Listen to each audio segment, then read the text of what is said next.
हमारे देश के यशस्वी प्रधानमंत्री मोदी जी के नेतृत्व में आज उनकी जयंती मनाई जा रही है।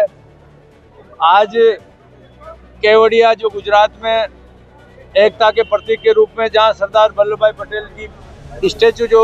विश्व में सबसे ऊंची स्टैचू के रूप में स्थापित है, वहां पे आज हमारे देश के प्रधानमंत्री मोदी जी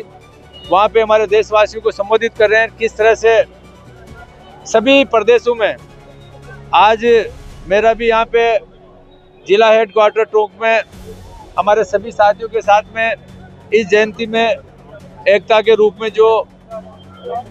मनाने का जो अवसर मिला, हम सब यहाँ पे आए हैं। इस अवसर पे मैं तो यही कहना चाहता हूँ सभी प्रदेशवासियों से और हमारे यहाँ के टोंक जिले वासियों से कि हमें जिस तरह से हमारे देश के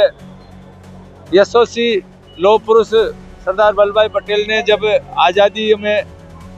मिली, उस वक्त पूरा देश रियासतों में बटा हुआ था, अलग अलग लोगों की अलग अलग राय थी। बाकी इन्होंने सब लोगों को मनाते हुए, सभी राजा महाराजाओं से, नवाबों से, सबसे बात करते हुए हमारे देश को एक संगठित देश बनाने का जो काम किया, आज उसी एकता के रूप में आज हम उनकी जयंती को मना रहे हैं। और जिस तरह से आज हमारा देश हम सब मिलके विश्व में पूरे भारतवासियों के 140 करोड़ देशवासियों की ताकत की बदौलत हमारे देश के प्रधानमंत्री मोदी जी के नेतृत्व में आज विश्व में हम जिस तरह से तेजी से हर सेक्टर में आगे बढ़ रहे हैं, चाहे इंफ्रास्ट्रक्चर हो, चाहे एग्रीकल्चर हो, चाहे सैन्य ताकत हो, चाहे हमारे जो भी विकास की जो गाथाएं लिखी जा रही है, सब में आज हम विश्व के अंदर चौथी ताकत बन के उभरे हैं। आने वाले समय में हम सब इसी तरह से हमारा नागरिक दायित्व निभाते हुए हमारे देश को आगे ले जाने में हम सबकी भूमिका रहनी चाहिए। हमारी ड्यूटी क्या है, हमारे सैनिकों की ड्यूटी क्या है, आम किसान की ड्यूटी क्या है, हम अलग अलग व्यक्तियों की अलग एक ड्यूटी है, उसको हम ईमानदारी से निभाते हुए जब भी अभी आज शपथ दिलाई कि हम नशा नहीं करेंगे। वास्तव में मैं कहना चाहता हूँ कि हमारे परिवार में, हमारे पड़ोसी, हमारे दोस्त कोई भी नशा करता है उसको रोकें, क्योंकि स्वस्थ रहने के लिए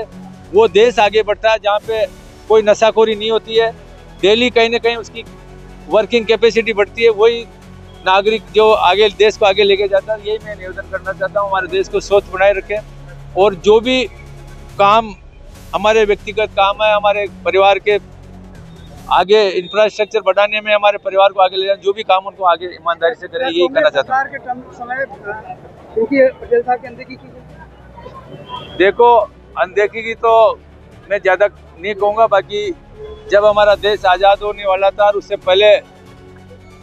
तत्कालीन अंग्रेजों ने बोला कि हम आपका प्रधानमंत्री चुनो,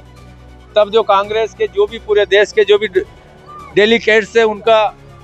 निर्णय तय हुआ कि सबका नाम एक ही नाम आया, सरदार वल्लभ भाई पटेल। बाकी दुर्भाग्य से जो आज कांग्रेस वोट चोरी की बात करती है, सबसे पहले वोट चोरी करने का काम जो तत्कालीन वहाँ के हमारे जो भी थे उस पार्टी के मुखिया, उन्होंने किया। आज वो देश के पहले प्रधानमंत्री हो सकता था कि आज कश्मीर से समस्या से लेके हमारा देश बहुत आगे जाता, फिर भी आज उसी गुजरात की धरती से एक लौह पुरुष वापस निकला है, जो आज विश्व के अंदर भारत की ताकत जिस तेजी से बढ़ रही है। क्योंकि जिस दिन हमारा देश आज़ाद हुआ था, तब हम विश्व के अंदर